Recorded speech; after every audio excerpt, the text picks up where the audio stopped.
Samuel 19. David protected from Saul. Now Saul told his son Jonathan and all his servants to put David to death. But Jonathan, Saul's son, greatly delighted in David. So Jonathan informed David, saying, "My father Saul is seeking to put you to death. Now then, please be on your guard in the morning, and stay in a hiding place and conceal yourself.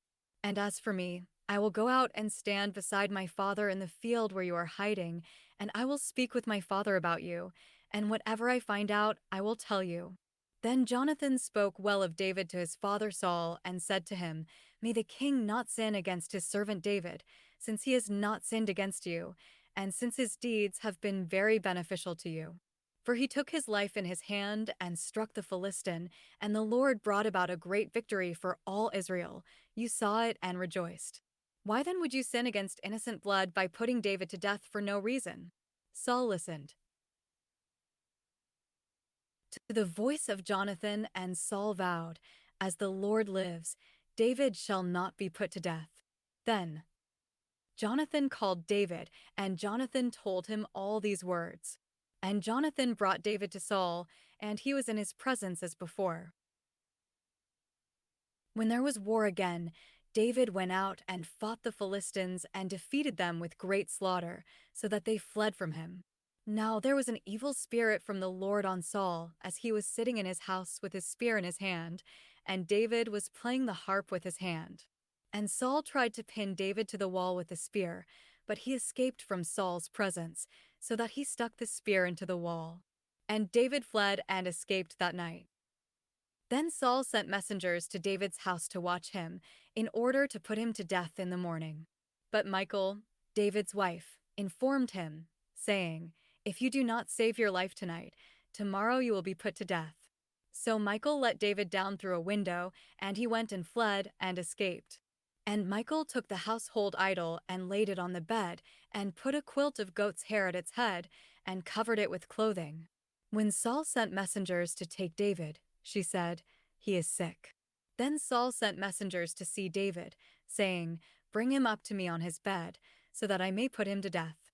When the messengers entered, behold, the household idol was on the bed with the quilt of goat's hair at its head. So Saul said to Michal, "Why have you betrayed me like this, and let my enemy go, so that he has escaped?" And Michal said to Saul, "He said to me, 'Let me go. Why should I put you to death?'" So David fled and escaped, and came to Samuel at Ramah, and he informed him of everything that Saul had done to him. And he and Samuel went and stayed in Naioth. But it was reported to Saul, saying, "Behold, David is at Naioth in Ramah." Then Saul sent messengers to take David, but when they saw the company of prophets prophesying, with Samuel standing and presiding over them, the Spirit of God came upon the messengers of Saul, and they also prophesied. When Saul was informed of this, he sent other messengers, but they also prophesied. So Saul sent messengers again the third time, yet they prophesied. Then he went to Ramah himself and came as far as the large well that is in Secu, and he asked, "Where are Samuel and David?" And someone said, "Behold, they are at Naioth in Ramah." So he proceeded there to Naioth in Ramah, but the Spirit of God came upon him also, so that he went along, prophesying continually until he came to Naioth in Ramah.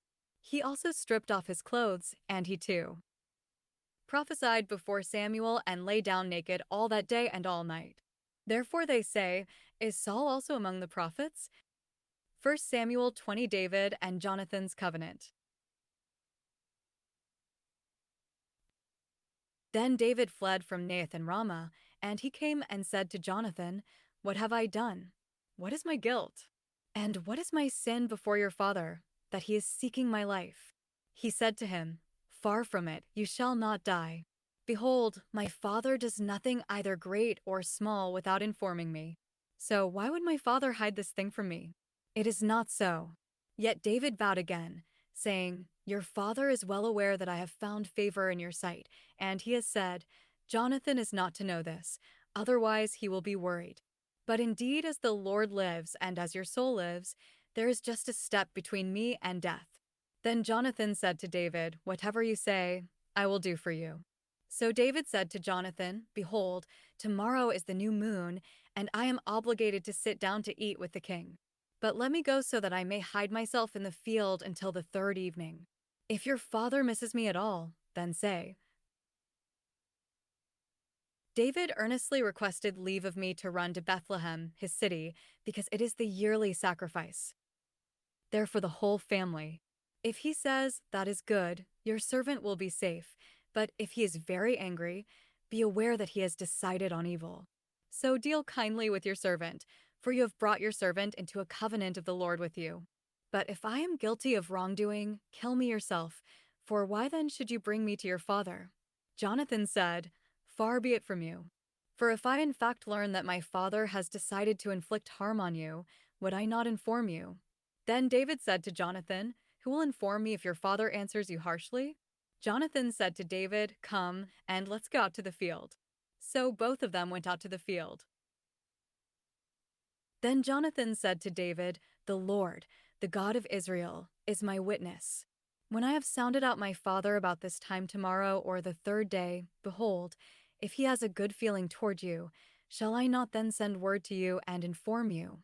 If it pleases my father to do you harm, may the Lord do so to me and more so, if I fail to inform you and send you away, so that you may go in safety. And may the Lord be with you as he has been with my father. And if I am still alive, will you not show me the faithfulness of the Lord, so that I do not die? And you shall never cut off your loyalty to my house, not even when the Lord cuts off every one of the enemies of David from the face of the earth." So Jonathan made a covenant with the house of David, saying, "May the Lord demand it from the hands of David's enemies." And Jonathan made David vow again because of his love for him, because he loved him as he loved his own life. Then Jonathan said to him, "Tomorrow is the new moon, and you will be missed since your seat will be empty. When you have stayed for 3 days, you shall go down quickly and come to the place where you hid yourself on that eventful day, and you shall remain beside the stone Ezel. And I will shoot 3 arrows to the side, as though I shot at a target. Then behold, I will send the boy, telling him, 'Go, find the arrows.' If I specifically say to the boy, 'Behold, the arrows are on the side of you, get them, then come, because it is safe for you, and there is nothing to harm you, as the Lord lives.' But if I say to the youth, 'Behold, the arrows are beyond you, go, because the Lord has sent you away.' As for the agreement of which you and I have spoken, behold, the Lord is between you and me forever." So David hid himself in the field, and when the new moon came, the king sat down to eat food. Now the king sat on his seat as usual, the seat by the wall. Then Jonathan stood up and Abner sat down by Saul's side, but David's place was empty. Nevertheless, Saul did not say anything that day, because he thought, "It must have been an accident. He is not clean. Undoubtedly, he is not clean."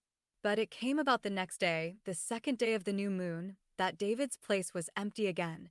So Saul said to his son Jonathan, "Why has the son of Jesse not come to the meal, either yesterday or today?"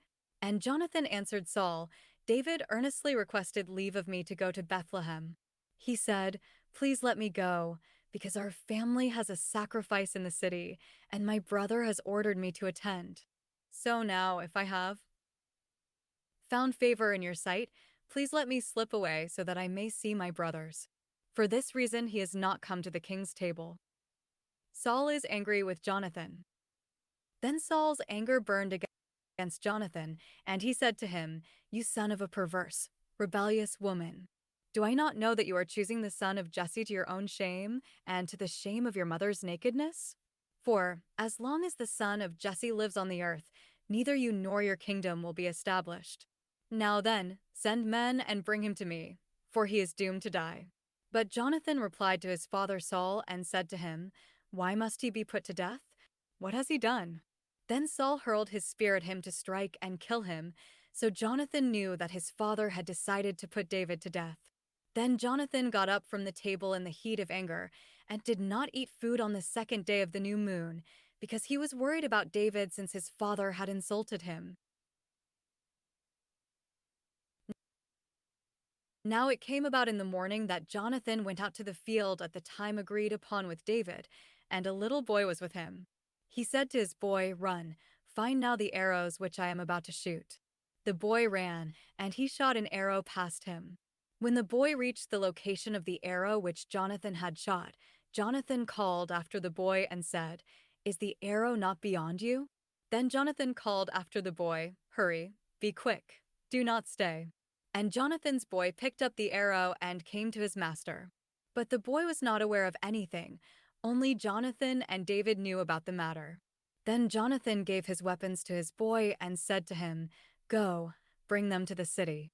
When the boy was gone, David got up from the south side. Then he fell on his face to the ground and bowed 3 times.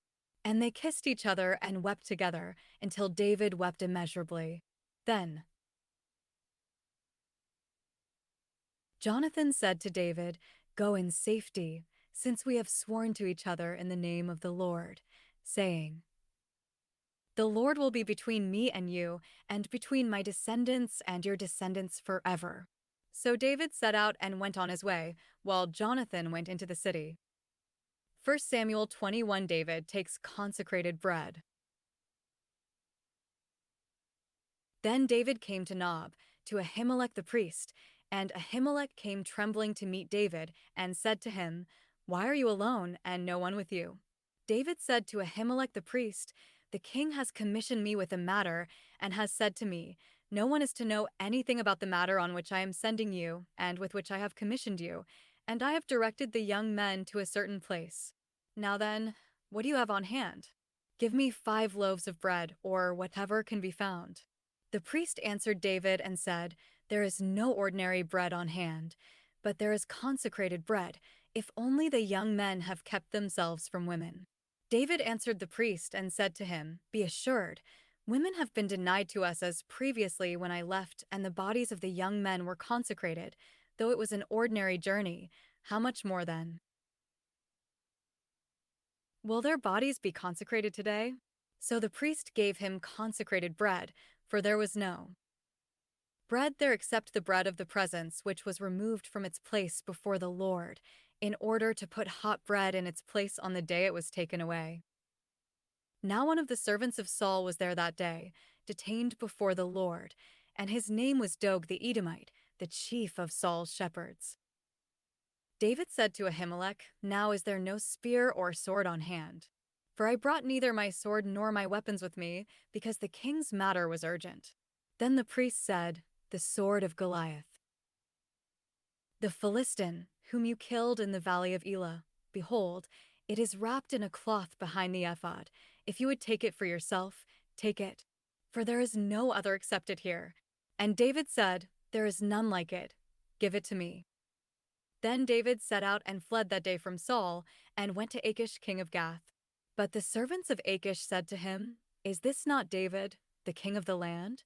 Did they not sing of this one as they danced, saying, 'Saul has slain his thousands, and David his 10,000s?'" David took these words to heart and greatly feared Achish king of Gath. So he disguised his sanity while in their sight, and acted insanely in their custody, and he scribbled on the doors of the gate, and drooled on his beard. Then Achish said to his servants, "Look, you see the man is behaving like an insane person. Why do you bring him to me? Do I lack insane people, that you have brought this one to behave like an insane person in my presence? Shall this one come into my house?